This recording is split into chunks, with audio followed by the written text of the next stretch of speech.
The money you spend every day, we have you covered every morning. Making money makes sense. Weekdays on CBS Mornings.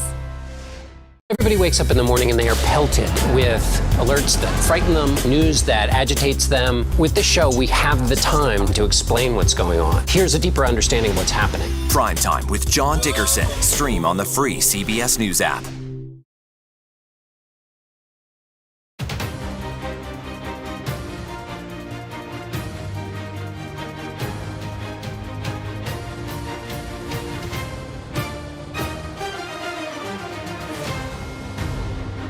The president's position, the Democrats' position of not negotiating is not sustainable. There's no reason for us to have the drama that we have right now. The Supreme Court should step up and fix this themselves.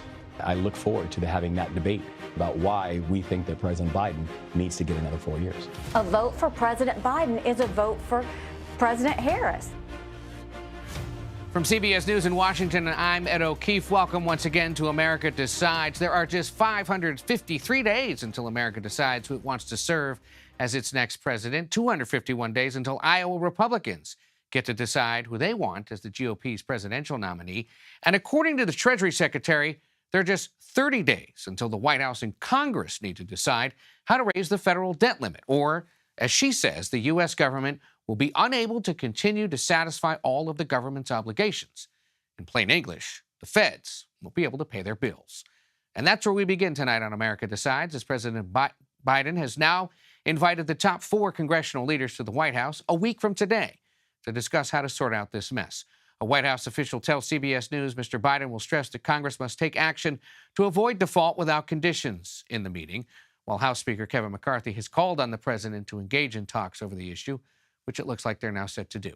So let's check in with both ends of Pennsylvania Avenue. Weijia Jiang is CBS News senior White House correspondent.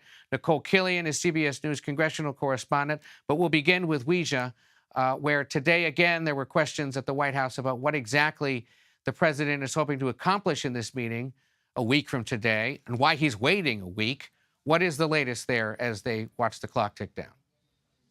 Well, the White House says that the president wants to once again stress how urgent and dire this situation is, because now we have this timeline that is even earlier than what was initially expected for the U.S. to run out of money to pay its bills. And so today, the White House Press Secretary Karine Jean-Pierre was asked several times about sort of the thinking behind why the president decided to finally pick up the phone, because there was a stalemate, as you well know, Ed, for so many weeks, months, I should say, between him and House Speaker Kevin McCarthy. And we keep saying it around here that it is a game of chicken and somebody has to blink first. It appears that the president, at least with regard to communicating, blinked first, because he did invite McCarthy here, along with the 3 other congressional leaders, to have this conversation. But they are stressing, Ed, and they say this over and over, that the president refuses to negotiate when it comes to the debt ceiling, that he wants to have 2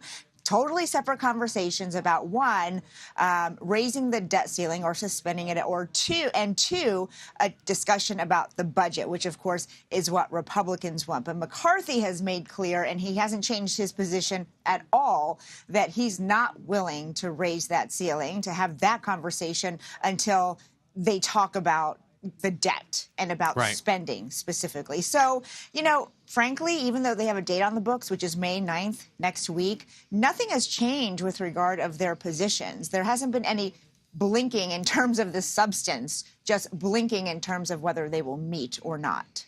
To be continued, and we'll talk to Nicole about that in a moment. I know the other thing that coming from the White House today is plans to send about 1,500 U.S. troops down to the U.S.-Mexico border. What will they be doing? And I know you also were pushing them on what else is the White House planning to do regarding immigration reform as pandemic-era restrictions on the border are set to lapse next week.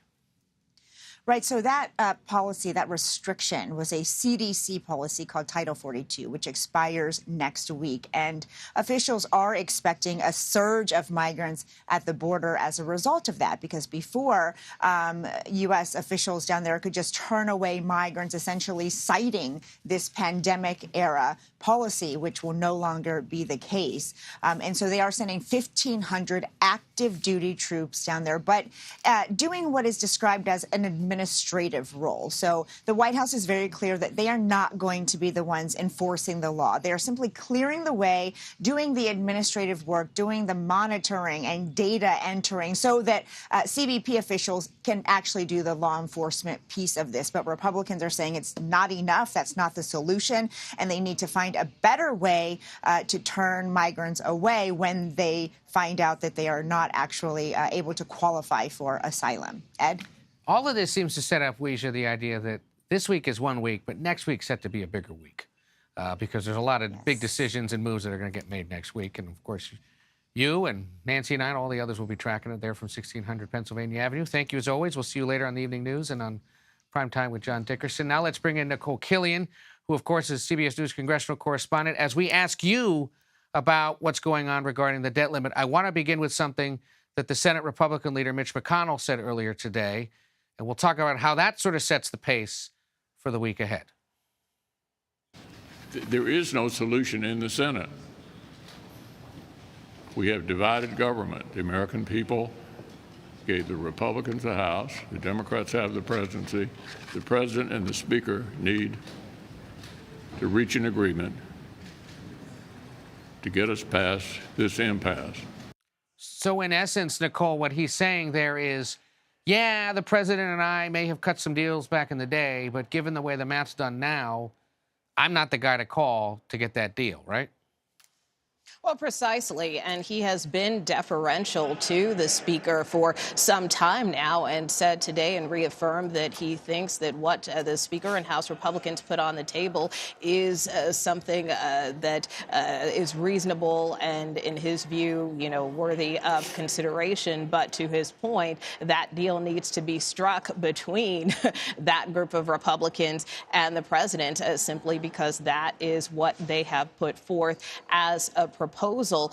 Democrats, though, are preparing workarounds. We know that Leader Schumer, for instance, has set a process in motion where not only could they consider a clean debt limit increase, but also the House Republican bill. House Democrats today also moved forward in a similar vein. Obviously, they already passed the Republican debt limit bill, but we did learn today that House Democrats intend to try to attach a clean debt ceiling increase to an unrelated bill, just so they have that as an option if these negotiations don't work out.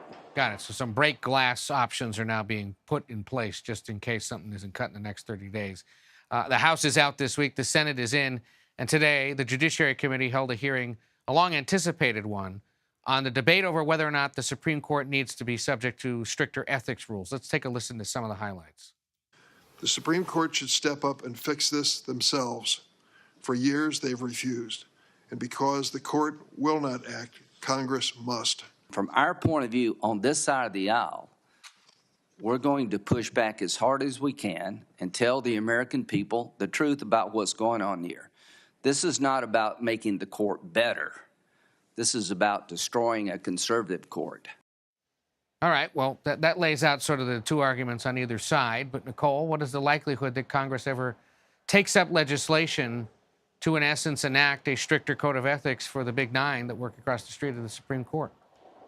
Well, it seems highly unlikely at this point, especially if you watch this hearing, because it really was a lot of finger pointing and going back and forth. I mean, look, Democrats argue that there should be some enforceable code of conduct when it comes to ethics by these justices at the Supreme Court. Republicans continue to contend that, in their view, this isn't warranted, that today's hearing was simply more of a partisan exercise to try to pick on justices like Clarence Thomas in light of some of these reports about his relationship with a GOP mega donor. So right now, it's hard to see where they find any common ground. All right. Well, if anything, it was a chance for Democrats to air their grievances and Republicans to push back, and such is politics these days. We'll see if they ever get around to it. Nicole Killion on Capitol Hill, thank you so much for your time. We'll talk to you as the week progresses. According to our CBS News poll, only 55% of Democrats say they want President Biden to run again. I'll speak to a rising star in the party about how Mr. Biden could overcome that enthusiasm gap. Stay tuned for that next. You're streaming America Decides.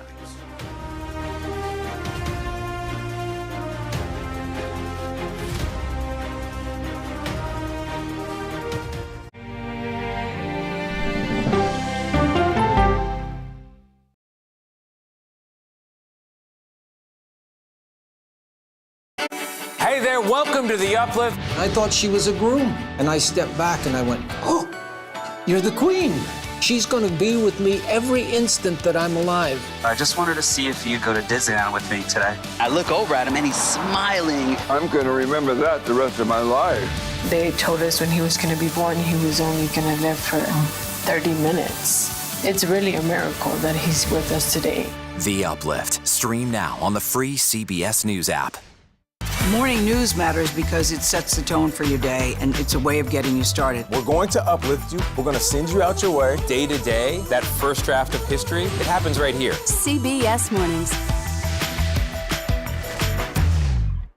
An original documentary from CBS reports. I always tell people that Twitter would not be Twitter without Black Twitter. It's just us being in fellowship with each other. And there becomes a conversation you don't want to be left out of. People really started to recognize the power of activism on Twitter. Based on that one tweet, the hashtag #OscarSoWhite was trending around the world. If anything has really powered Black Twitter, it's been humor. If your food ain't right, we're going to tell you about that too. We tend to create change, create culture and cool. That's how movements happen on Black Twitter and go beyond more than that. Black Twitter, the Twitterverse that changed a generation. Now streaming on the free CBS News app. You ready? A generation of kids opens up on CBS Reports. I just want to be like a regular kid. Their world, their struggles, their voices. What if I was white? A lot of people like to call names and make you feel ashamed for being proud of who you are. Now streaming Gender. I did not realize that you could change your gender. Realizing how you feel. You can be a boy, and sometimes you feel like a girl, sometimes you feel like both. Redefining who you are. Identify as trans. Gender fluid. Non-binary and queer. Is the idea of gender a thing of the past? And to be yourself, always, no matter what anyone says, I love you. Are the kids all right? Gender. Now streaming on the free CBS News app. Stories that inform. Or you can be really old at 60, and you can be really young at 85.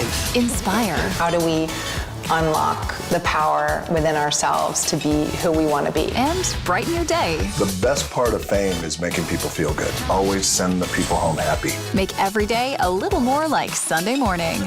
Here comes the sun. Stream now on the free CBS News app.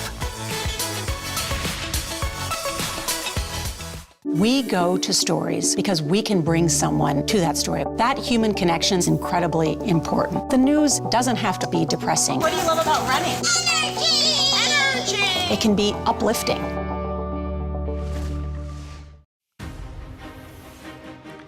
Welcome back to America Decides. Maryland's new governor, Wes Moore, has been on the job for only about 100 days, and he's already being talked about as a potential presidential candidate.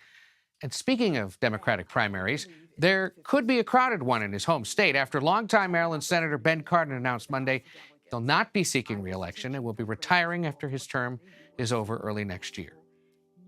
Maryland Governor Wes Moore, thank you so much for joining us. Great to see you here in person. Great to see you in person. You didn't have to go as far as some governors do to get to Washington, but it's good to see you regardless. You are here with us the day after your state's senior senator, Ben Cardin, announced that he's going to be retiring at the end of this year, won't be seeking re-election. Yeah. It immediately sparked what's going to be a pretty darn crowded primary, potentially, among like-minded Democrats, but who haven't had an opportunity like this since earlier this century, at least, since it was last open Senate seat. Let's tick through a few questions related to this. I think I know the answer to this one. I'm going to ask it anyway. Are you interested in running for the Senate? Not at all. Okay. I remember someone said, when did you decide you wanted to run for politics, get into politics? And I said I didn't. I wanted to be governor. Okay.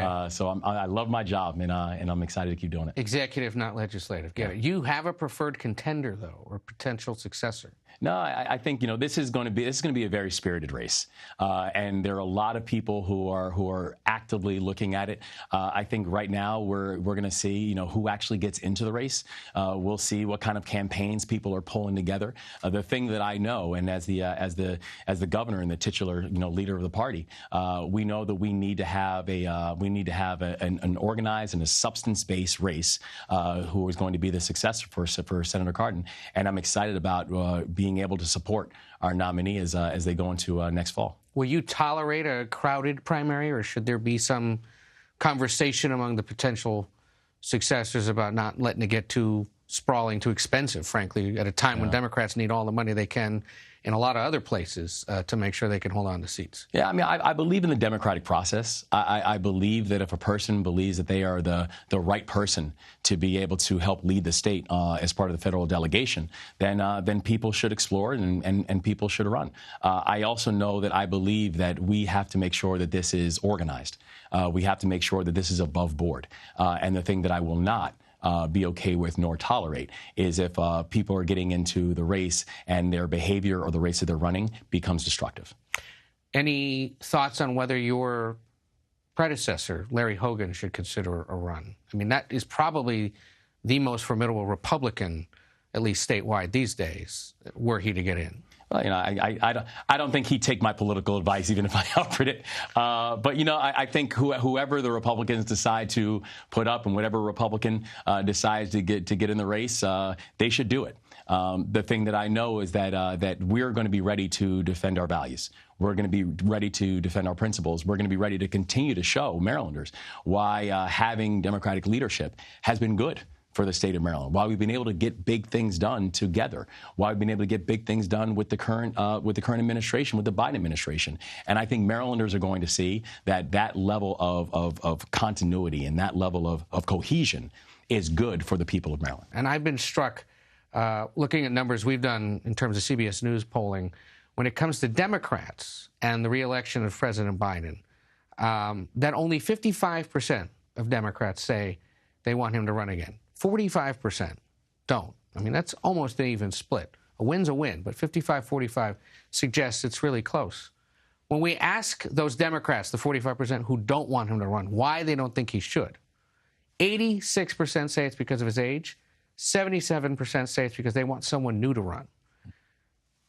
I imagine, I know you're hearing from Democrats who say they want something new, someone younger, someone with fresh ideas and fresh perspective. How do you get Democrats motivated knowing that he's probably going to be the standard bearer, but the enthusiasm for him isn't necessarily there? I just remind people why I'm excited to be able to go out there and campaign for him. Just since I've been the governor of Maryland, the president has come to Maryland multiple times. The first time he came to the state, it was to announce a partnership that we were going to be working on for the Frederick Douglass Tunnel, which is going to produce over 30,000 jobs in the state of Maryland, 20,000 of them being construction union jobs. And we have a real partner in the federal government that is helping to make that happen. When we put together really bold goals and targets for offshore wind and for clean energy, I know that the reason that we are going to be able to get to 100% clean energy by 2035 is because we've got a partner inside of Washington that's helping to make it so. And so what I'm excited to share with people is why I know that that I want 4 more years of the kind of partnership that I have right now, because that's going to produce the best results for the people of Maryland. You just were elected governor. We've talked about this. You've just been in for a little more than 100 days. What do you make of all this chatter that you should already be thinking about running for president? I don't. I mean, for the past 100 days, we've just had one of the most successful and productive legislative sessions, not of any first-year governor in the state of Maryland, but of any governor in the state of Maryland, full stop, that we've been able to address, real obstacles, like how do you make our state more competitive but also make it more equitable, about how do you focus on public safety and making sure that local law enforcement has what they need, about putting together record investments in public education and creating a service year option. So frankly, I don't, because I'm really focused on making sure that we can be a state that is going to move fast, and this is going to be Maryland's decade, and in partnership, we're going to make it happen. Okay, so you're taking the keep my head down, do the job, and if people want to talk to me about this again in 4 or 5 years, we can have that conversation approach, which others have taken before, too. Yeah. But, there's you, there's Governor Shapiro, just to your north up in Pennsylvania. There's the vice president, should she want to run in 4 years. Is it fair to put people like you on the bench and say that that's potentially who's in the mix for 2028? No, I don't consider it the bench, right? I'm in the game right now. I think about what we're doing in the state of Maryland, where we are really helping to set the pace. You did win by 40 points, in part because you're running against as your party calls them, MAGA extremist, Republican who denied reality about the 2020 election, who was elevated in part by fellow Democrats who went out and fiddled in the Republican primary and boosted your opponent. Yeah. Should the Democratic Party keep doing that in gubernatorial, congressional, or presidential elections next year? Well, I think what happened in our election was that, the reason that we ended up winning with that kind of margin wasn't just because we mobilized Democratic voters, right? I mean, we won Democrats, we won independents, and we won a good chunk of Republicans as well. And so I think that the thing that is going to happen, and I think the thing that we need to continue showing, is you have to be able to be very clear with voters about who you are, about what you stand for, and about how your vision for, in our case, the state, but for other people who are running elsewhere, that you need to be very clear about why your vision best matches theirs. And the truth is that, if it ends up being, what it potentially could end up being in the presidential election, you are literally having the forefather of the MAGA movement who's going to be running on the Republican side. And I look forward to having that debate with, having that debate about why we think that President Biden needs to get another 4 years. Yeah. Well, Wes Moore, Governor Wes Moore, you've been good to CBS through the years. Keep it up, please, if you don't mind, while you're governor, and we'll talk again soon. I absolutely will, and thank you so much. All righty. Campaigns and potential campaigns are starting to staff up. We have original CBS News reporting about a historic first named as campaign manager. That's next. You're streaming America Decides.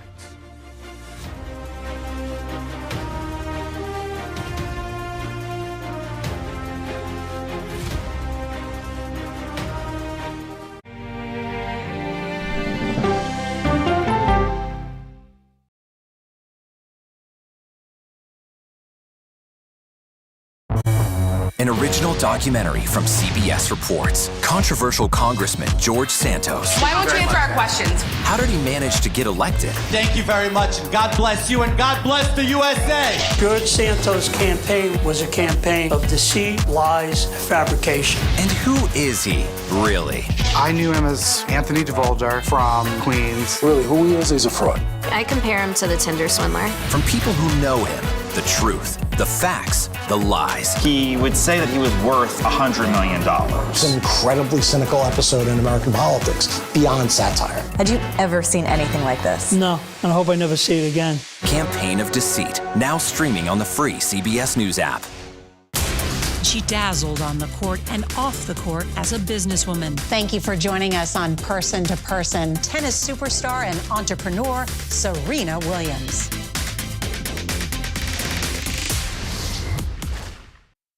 An original CBS Reports documentary. I asked my students, what are we going to do about racism in the United States? The backlash over teaching about racism in American schools. I don't think it has any place in the classroom. We can either pretend and say, no, we're not racist and we're all great people, or we can actually start to do the really, really hard work of addressing it. How did you lose your job? I made the statement that white privilege is a fact. Is it helping diversity and inclusion? When you bring in different people's stories and experience, it enriches education. If you don't talk about something, it doesn't go away. Or driving us further apart? What schools are doing to our children in the name of anti-racism is in fact teaching them racism. The intention is to put us in this war against each other. An original CBS Reports documentary, streaming now.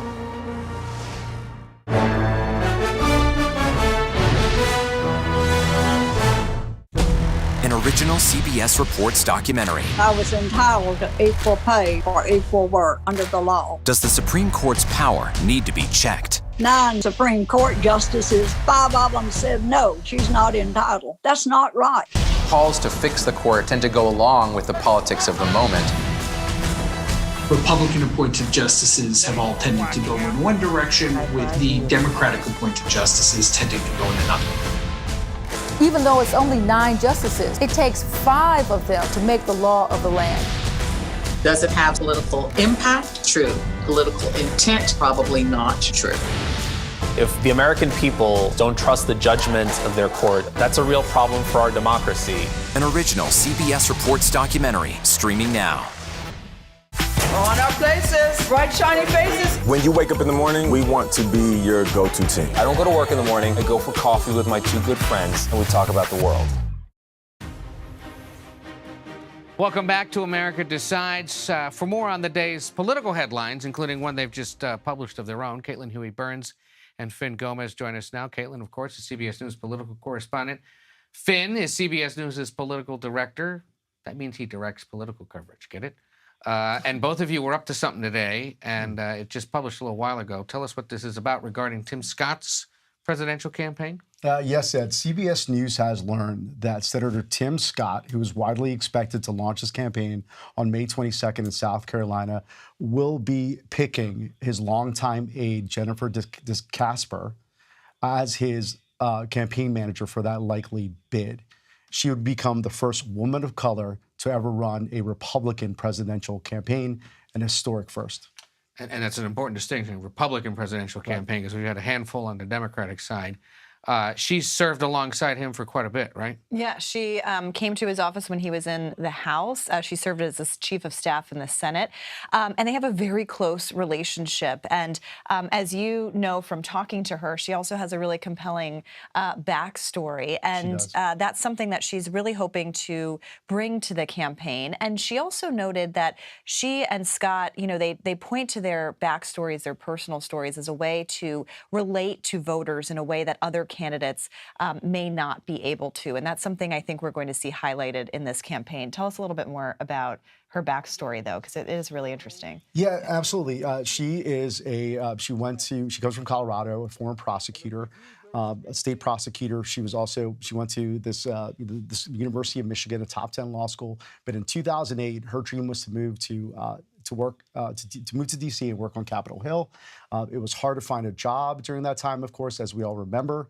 The job that she could find was in the back pages of the Washington Post, and it was a ramp agent at Dulles Airport. And she did that for a year. She called it incredibly humbling. She leaned into her Christian faith, and it is something that really sort of expanded her perspective. A lot of the people that she worked with from different countries, and he still keeps in touch with them now. And I think what's really also interesting to note, just kind of politically, more broadly, as you both know, as we've reported on, it is very hard for women to rise up to the top positions in political campaigns, let alone a presidential campaign. And we actually we're going to have three at least. Obviously, the Biden campaign, you guys broke that news last week. Nikki Haley's campaign, also a woman campaign manager. We saw a lot of women running campaigns in 2020, but this is significant because you do have women of color now in these positions. And we've talked to a lot of strategists over the years who note how difficult it is for women to gain traction in these positions. So some history already being made in this early campaign. And if you're going to win races going forward, you got to be hiring and working with and taking cues from women, from minorities, because that is the way the electorate's headed. Absolutely. Speaking of Nikki Haley, we've been talking about this, how she continues to make the advanced age of certain American political figures a bit of an issue as her campaign continues. So much so we wanted to call it out yet again. Take a look at this. We won't win the fight for the 21st century if we keep trusting politicians from the 20th century. If you vote for Joe Biden, you really are counting on a President Harris, because the idea that he would make it until 86 years old is not something that I think is likely. The American people deserve transparency to be able to say that, yes, they're at the top of their game. These competency tests are very simple. They're just about naming things that start with the same letter. Quickly, Caitlin, she is still in the single digits in our CBS News poll. What's the goal here, and is it working? It's certainly a way to gain some traction, or at least some headlines. And it's, interesting because it applies not only to Biden, but also to Trump, presumably. And that's a place that, not a lot of other Republicans want to go, as we've talked about before. Some other Republicans don't really want to touch this issue because they know there are liabilities for Trump as well. But I do think it's interesting that she is trying to gain traction with it. It'll be interesting to hear from voters. I mean, our own polling last year showed that most voters wanted some kind of age limit for candidates. Yeah. She seems to be leaning into that for sure. We'll see. But it's a little risky also. I mean, with some of the electorate, especially some of those early states where there's a larger percentage of older Americans, 55 and older, 75 and older, who go out to the polls. Especially in Florida. Especially in Florida and Arizona. And South Carolina. Yeah, sure. We'll see. Caitlin Huey-Burns, Finn Gomez, thank you as always. And that does it for today. My colleague Major Garrett will be back with more tomorrow night. You can stream America Decides Monday to Thursday at 5 p.m. Eastern. You're streaming CBS News.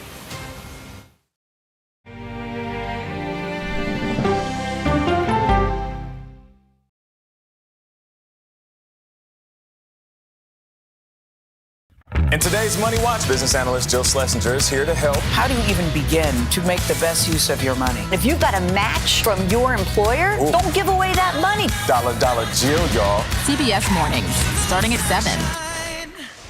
An original documentary from CBS reports. The carnage in our nation's schools has become painfully repetitive. Not one more child! School shootings have parents fighting mad. I promised my daughter I was going to fight. It's going to keep on happening. And teachers taking lessons in how to fight back. This is an exercise.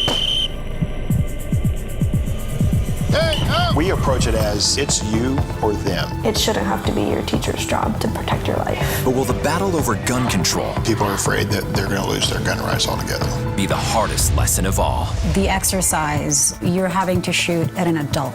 Are you prepared to have to kill one of your students? Guns in the Classroom, now streaming on the free CBS News app. It's a history-making meeting. 4 extraordinary women who are all 4-star generals and admirals. How did you deal with being discriminated against? I just worked harder. The future of an ever-evolving U.S. military when we go person to person. An original documentary from CBS reports. He started out as a fun-loving party boy, but the alcohol got the better of him. What I envisioned was him being in some sort of medical facility. I just thought, what a great candidate for them to learn about the results of alcoholism and what it does to a body.